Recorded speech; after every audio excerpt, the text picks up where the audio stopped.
ഒരിടത്തൊരിടത്ത് ഒരു ഗ്രാമത്തിൽ പാവപ്പെട്ട ഒരു കൃഷിക്കാരനും ഭാര്യയും ഉണ്ടായിരുന്നു. അവർക്ക് മക്കളുണ്ടായിരുന്നില്ല.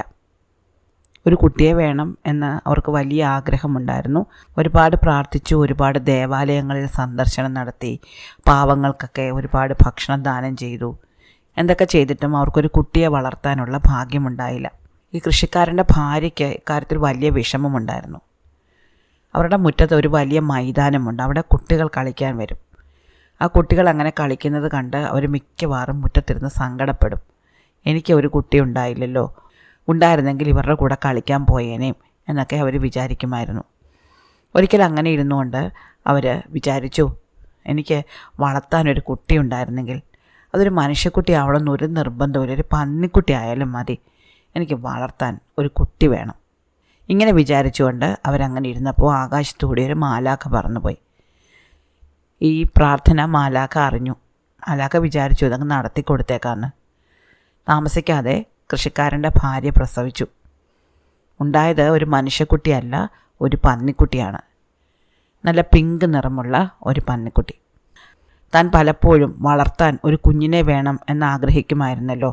ദൈവം തനിക്കൊരു പന്നിക്കുട്ടിയാണ് തന്നത്, എന്നാൽ അതിനെ തന്നെ വളർത്താം എന്ന് അമ്മ വിചാരിച്ചു. തൻ്റെ ഭാര്യയ്ക്ക് വളർത്താൻ ഒരു കുഞ്ഞിനെ കിട്ടിയല്ലോ, അവൾക്ക് സന്തോഷമായല്ലോ എന്ന് കൃഷിക്കാരനും വിചാരിച്ചു. അവരൊരിക്കലും ദൈവത്തിനോട് പരാതി പറഞ്ഞില്ല. തങ്ങൾക്ക് കിട്ടിയ പന്നിക്കുട്ടിയെ അവരെ ഓമനിച്ച് വളർത്തി. ഒരു മനുഷ്യക്കുഞ്ഞിനെ പോലെ ബുദ്ധിയുള്ള ഒരു പന്നിക്കുട്ടിയായിരുന്നു അത്. മാതാപിതാക്കൾ അവളെ പിങ്കി എന്ന് വിളിച്ചു. അവൾക്ക് നല്ല പിങ്ക് നിറമായിരുന്നു. അമ്മയ്ക്കൊപ്പം അവൾ എപ്പോഴും വീടിനുള്ളിൽ ചുറ്റി നടക്കും. കൃഷിക്കാരൻ പാടത്ത് പണിക്ക് പോകുമ്പോൾ ചിലപ്പോൾ അവൾ പാടം വരെ പോവുകയും ചെയ്യും. പക്ഷേ നാട്ടുകാരൊക്കെ എപ്പോഴും അവളെ കളിയാക്കി ചിരിച്ചു. അവളെ മാത്രമല്ല, അവളുടെ മാതാപിതാക്കളെയും. അവളുടെ സമപ്രായക്കാരായ കുഞ്ഞുങ്ങളൊക്കെ സ്കൂളിൽ പോയ സമയത്ത് അയൽപ്പക്കത്തെ സ്ത്രീകൾ കൂടി നിന്ന് ഈ അമ്മയെ കളിയാക്കാൻ തുടങ്ങി. നിൻ്റെ പന്നിക്കുഞ്ഞിനെ നീ സ്കൂളിൽ വിടുന്നില്ലേ, ഞങ്ങളുടെ മക്കളൊക്കെ ദാ സ്കൂളിൽ പോയല്ലോ എന്ന് പറഞ്ഞു. അമ്മയ്ക്ക് വലിയ സങ്കടമായി. തൻ്റെ കുഞ്ഞിനെ എല്ലാവരും കളിയാക്കുന്നല്ലോ. അവൾക്ക് നല്ല ബുദ്ധിയാണ് എന്ന് അമ്മയ്ക്കറിയാം. അവൾക്ക് പന്നിയുടെ രൂപമാണെന്നേ ഉള്ളൂ, മനുഷ്യൻ്റെ ബുദ്ധിയുണ്ട്. അതുകൊണ്ട് തന്നെ അമ്മ ഒരു ബാഗൊക്കെ പിടിപ്പിച്ച് പന്നിക്കുട്ടിയെ സ്കൂളിൽ വിട്ടു.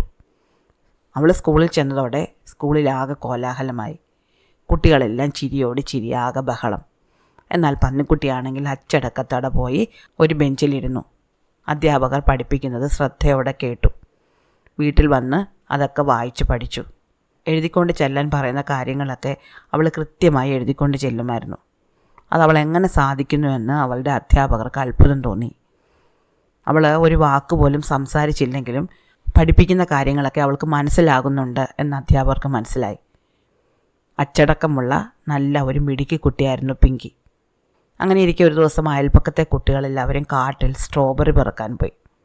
അപ്പോഴും അവരുടെ അമ്മമാർ പിങ്കിയുടെ അമ്മയെ കളിയാക്കി, ഞങ്ങളുടെ മക്കളൊക്കെ ദാ സ്ട്രോബെറി പെറുക്കാൻ പോവാണ്, നിൻ്റെ മോൾക്ക് എന്ത് ചെയ്യാൻ പറ്റും, കഷ്ടമായിപ്പോയി എന്നൊക്കെ പറഞ്ഞു.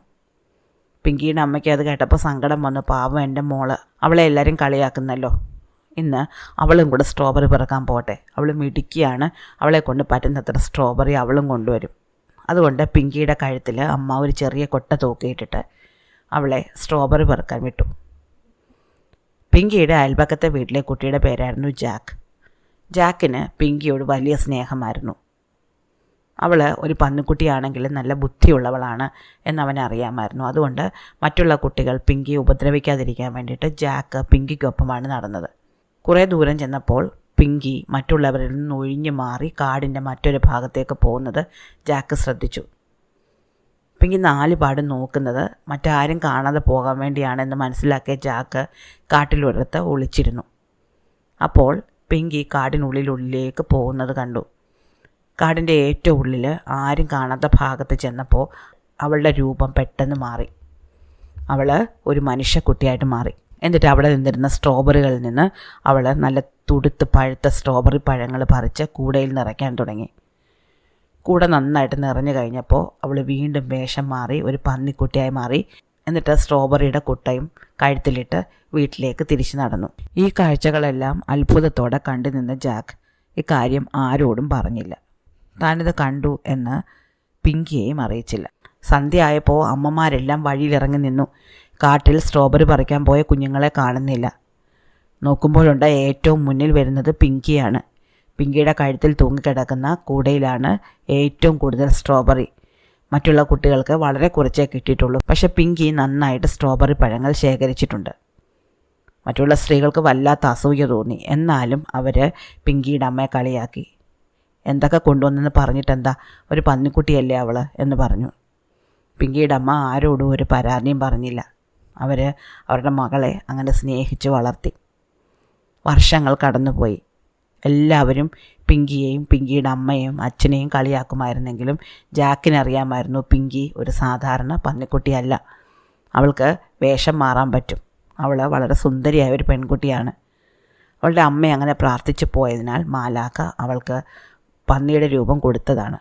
അവളെ സ്ഥിരമായിട്ട് ഒരു മനുഷ്യക്കുട്ടിയാക്കി മാറ്റണേ എന്ന് ജാക്കും പ്രാർത്ഥിച്ചു തുടങ്ങി. വീണ്ടും കാലം കടന്നുപോയി. പിങ്കിയുടെ സമപ്രായക്കാരായ കുട്ടികളെ എല്ലാവരെയും വിവാഹം കഴിപ്പിച്ചു തുടങ്ങി. ജാക്കിൻ്റെ വീട്ടിൽ ജാക്കിന് വിവാഹം ആലോചിച്ചു തുടങ്ങി. അപ്പോൾ ജാക്ക് തൻ്റെ മാതാപിതാക്കളോട് പറഞ്ഞു, എനിക്ക് മറ്റാരെയും വിവാഹം കഴിക്കേണ്ട, അടുത്ത വീട്ടിലെ പിങ്കിയെ വിവാഹം കഴിച്ചാൽ മതി. അതോടെ ആകെ കോലാഹലമായി. നാട്ടിലാകെ ബഹളം. ഒരു മനുഷ്യനായ ജാക്ക് തൊട്ടടുത്ത വീട്ടിലെ പന്നിക്കുട്ടിയെ വിവാഹം കഴിക്കാൻ ആഗ്രഹിക്കുന്നു. എന്തൊരു അസംബന്ധമാണിത്. ജാക്കിൻ്റെ മാതാപിതാക്കൾ ആകെ വിഷമിച്ചു പോയി. അവർക്ക് ആകെ നാണക്കേട് തോന്നി. എല്ലാവരും അവരെയും കളിയാക്കുകയാണ്. ജാക്കിന് തല തിരിഞ്ഞു പോയി എന്നെല്ലാവരും പറഞ്ഞു. അവൻ എന്തോ കുഴപ്പമുണ്ട്, അല്ലെങ്കിൽ വെറും ഒരു പന്നിക്കുട്ടി വിവാഹം കഴിക്കാൻ ആഗ്രഹിക്കുമോ? അവർ ജാക്കിനോട് ആവുന്നത്ര പറഞ്ഞു നോക്കി. ഇത് നമുക്ക് ചേർന്ന ബന്ധമല്ല. ഒരു മനുഷ്യ സ്ത്രീയെ വിവാഹം കഴിച്ചാൽ മതി, പന്നിക്കുട്ടിയെ നമുക്ക് വേണ്ട. പക്ഷെ എന്തൊക്കെ പറഞ്ഞിട്ടും ജാക്ക് തൻ്റെ തീരുമാനത്തിൽ ഉറച്ചു നിന്നു. അവന് പിങ്കിയെ മാത്രം മതി. മാതാപിതാക്കൾ പല തരത്തിൽ അവനോട് പറഞ്ഞു നോക്കി. ശകാരിച്ചു നോക്കി, ശിക്ഷിച്ചു നോക്കി, കെഞ്ചി പറഞ്ഞു നോക്കി. പക്ഷേ ജാക്ക് വഴങ്ങിയില്ല. അവസാനം സഹികെട്ട് ജാക്കിൻ്റെ അച്ഛനും അമ്മയും കൂടി പിങ്കിയുടെ വീട്ടിലെത്തി വിവാഹം ആലോചിച്ചു. പിങ്കിയുടെ അമ്മയ്ക്കും അച്ഛനും വലിയ സന്തോഷമായി. അവർക്ക് ജാക്കിനെ വലിയ ഇഷ്ടമാണ്. ജാക്ക് പലപ്പോഴും അവരുടെ വീട്ടിൽ വരാറുണ്ട്. പിങ്കിയോടൊപ്പം സമയം ചെലവഴിക്കാറുണ്ട്. പിങ്കിയുടെ പ്രായത്തിലുള്ള മറ്റുള്ള കുട്ടികളെല്ലാവരും അവളെ അവഗണിക്കുകയും ഒഴിഞ്ഞു മാറുകയും ചെയ്തപ്പോൾ ജാക്ക് മാത്രമാണ് അവളോട് ദയയോടെയും സ്നേഹത്തോടെയും പെരുമാറിയിട്ടുള്ളത്. അതുകൊണ്ട് തന്നെ പിങ്കിയെ ജാക്കിന് വിവാഹം കഴിച്ചു കൊടുക്കാൻ മാതാപിതാക്കൾക്ക് വലിയ സന്തോഷമായിരുന്നു. അങ്ങനെ വിവാഹം തീരുമാനിക്കപ്പെട്ടു. നാട്ടുകാരെ എല്ലാവരെയും ക്ഷണിച്ചു. സാധാരണ ഒരു വിവാഹത്തിനും വരാത്തവർ പോലും പിങ്കിയുടെയും ജാക്കിൻ്റെയും വിവാഹത്തിന് വന്നു. അവർ വെറുതെ വന്നതല്ല, കളിയാക്കി ചിരിക്കാൻ വന്നതാണ്. ജാക്കിനെ കണ്ട് എല്ലാവരും ഉറക്കെ പൊട്ടിച്ചിരിച്ചു.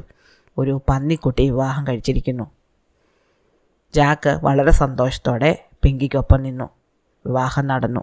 വിവാഹത്തിന് വന്ന ആൾക്കാർക്ക് വേണ്ടി വലിയൊരു വിരുന്ന് സൽക്കാരം ഒരുക്കിയിരുന്നു. വിരുന്നിന് പങ്കെടുത്ത ആൾക്കാരെല്ലാവരും പിങ്കിയെയും ജാക്കിനെയും നോക്കി വായ പൊത്തിച്ചിരിക്കാൻ തുടങ്ങി. സൽക്കാരം നടന്നിരുന്നത് വലിയൊരു മുറിയിലായിരുന്നു. ആ മുറിയുടെ ഒരു മൂലയ്ക്ക് വലിയൊരു നെരിപ്പോടുണ്ടായിരുന്നു. തീ കായാനുള്ള ഒരു നെരിപ്പോട്. അതിനുള്ളിൽ തീ ആളി കത്തുന്നുണ്ടായിരുന്നു. ജാക്കിനൊപ്പം നൃത്തം ചെയ്തുകൊണ്ടിരുന്ന പിങ്കി നൃത്തം ചെയ്ത് അതിനടുത്തേക്ക് പോയി. പിങ്കിയുടെ വാലിൽ തീ പിടിച്ചു. പെട്ടെന്ന് തീ അവളുടെ ദേഹത്തേക്ക് ആളിപ്പടർന്നു. എല്ലാവരും പേടിച്ച് നിലവിളിച്ചു പോയി. പക്ഷേ പിങ്കിയുടെ രോമക്കുപ്പായം മാത്രമേ കത്തിപ്പോയുള്ളൂ. അതിനുള്ളിൽ നിന്ന് പുറത്തു വന്നത് ആ ഗ്രാമത്തിൽ അന്നോളം ആരും കണ്ടിട്ടില്ലാത്തത്ര സൗന്ദര്യമുള്ള സുന്ദരിയായൊരു പെൺകുട്ടിയായിരുന്നു. പിങ്കിയുടെ അച്ഛനും അമ്മയ്ക്കും ജാക്കിൻ്റെ മാതാപിതാക്കൾക്കും വലിയ സന്തോഷമായി. നാട്ടുകാരൊക്കെ അമ്പരന്നു പോയി. ഗ്രാമത്തിലെ ഒരു യുവാവിന് പോലും അത്ര സുന്ദരിയായ ഒരു വധുവിനെ കിട്ടിയിരുന്നേയില്ല. കളിയാക്കാൻ വന്ന ആൾക്കാരെല്ലാം നാണം കെട്ട് തിരിച്ചുപോയി. പിങ്കിയും ജാക്കും പിന്നീടുള്ള കാലം സുഖമായിട്ട് ജീവിച്ചു. ഇഷ്ടമായോ കഥ? അടുത്ത കഥ അടുത്ത ദിവസം.